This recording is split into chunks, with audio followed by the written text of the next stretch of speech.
episode begins in the American heartland, a farm in Nebraska. There, a family of cartoon mice make their living stealing from the farmer's crops. But they won't be living for much longer. Max the Mouse, the main character of the series, returns from the field to find his entire family being exterminated. Pretty dark for a kid's cartoon.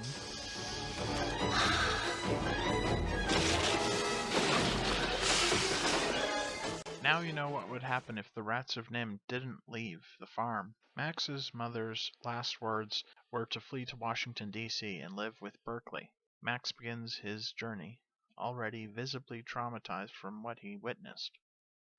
Over in the White House, Berkeley, the leftist activist, gets into a cat and mouse chase with the new presidential pets.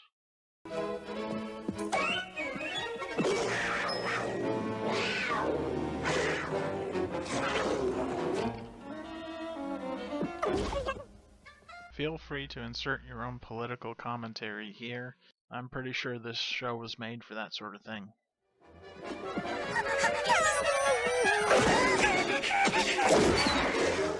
Oh, so that's why the government screws things up for no apparent reason.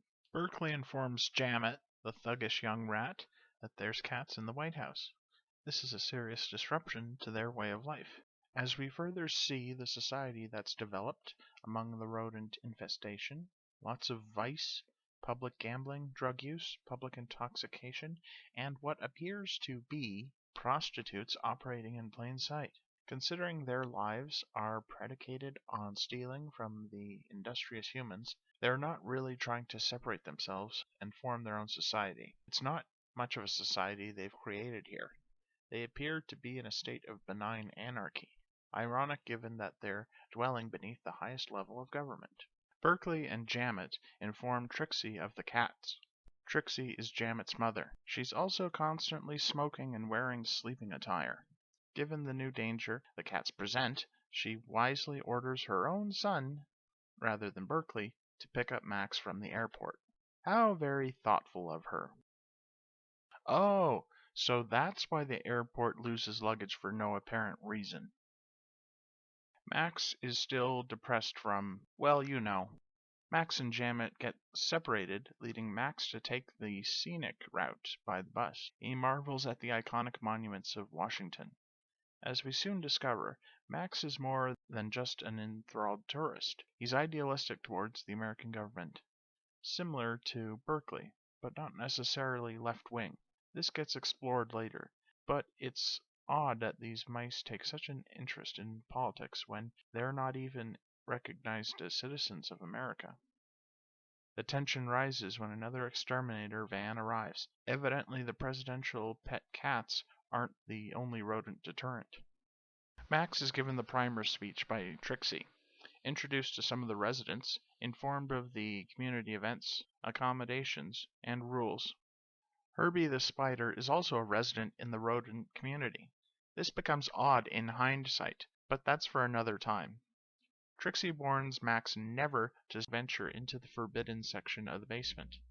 Again, something to explore for another time. Max is introduced to Muggle, an escaped lab rat. He's knowledgeable beyond plausibility for a rat, mentally unstable, and has a tendency to explode. Knowledge is very important, Max. Socrates once wrote that it is the only good, and ignorance the only evil. Excuse me! I'm going to explode! Thus, he is both the comic relief and voice of reason among the main characters. He would have fit right in with Pinky and the Brain. Jamet is disgusted to learn that Max will be sleeping in his room from now on. Jamet doesn't accommodate for Max, thus leaving him to contemplate his trauma.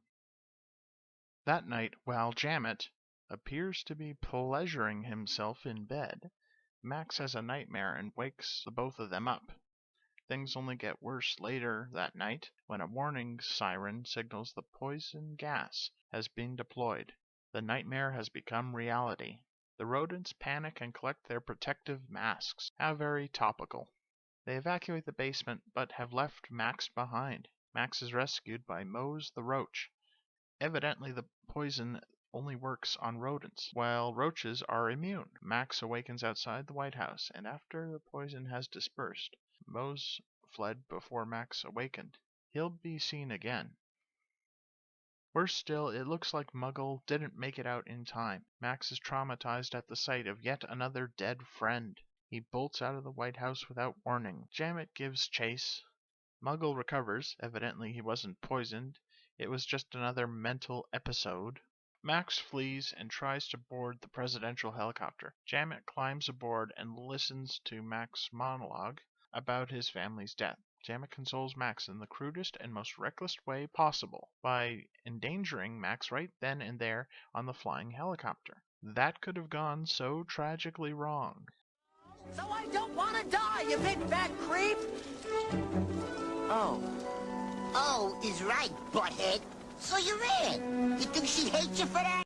Jamet states that running away isn't shameful. Sometimes it really is the only thing you can do. Running away from danger is the defining survival trait of rodents.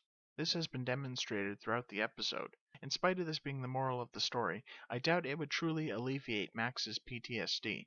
Perhaps this series isn't quite ready to tackle that subject. I guess this is more of a dealing with survivor's guilt sort of thing. Look, can't we just pick it up in the morning? Whatever. Right from the start, this series establishes that it's not going to be typical cartoon rodent antics, like Tom and Jerry or Chip and Dale. This show isn't afraid to tackle some serious issues like death of loved ones, bigotry, vice, and survivor's guilt.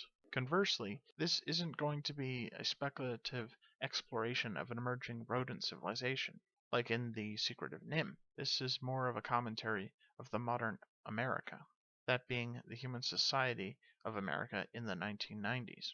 I described the rodents community as being benign anarchy, that being anything is permissible, other than direct harm to one another, something the fools in the Chaz wished they could have achieved. Instead, they have poverty, multiple murders and rapes, and a laughably small space designed for farming. But I'm getting off topic. The rodents appear to produce nothing of their own. They're a community of thieves, yet they only steal from humans and not each other.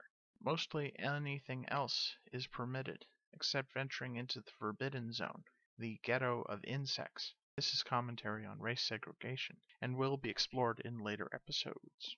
This episode introduces us to the main characters. Berkeley wears hippie attire and is a left-wing activist. Oddly enough, this character would hardly be out of place if the series were to be rebooted for a modern audience. She's described as a hippie, but she's highly abrasive when espousing her far-left views.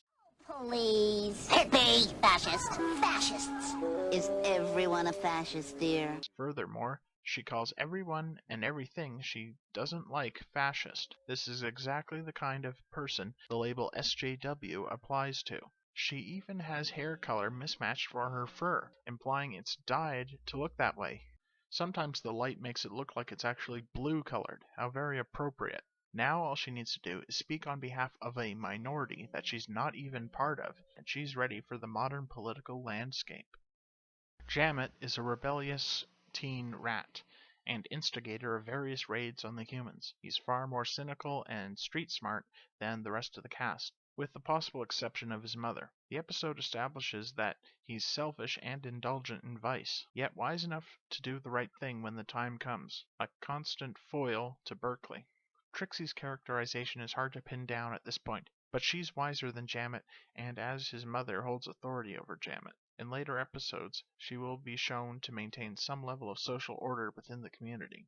Max appears to be the main character, more so than the others, if only because he's the outsider coming into the community. His PTSD and survivor's guilt is the focus of this episode, but not brought up much in the series. So maybe he's dealing with it better than expected, or maybe the writers are only using that plot point for this episode specifically. Either way, it's not the best depiction of mental health issues. Hopefully you liked this review. There will be more.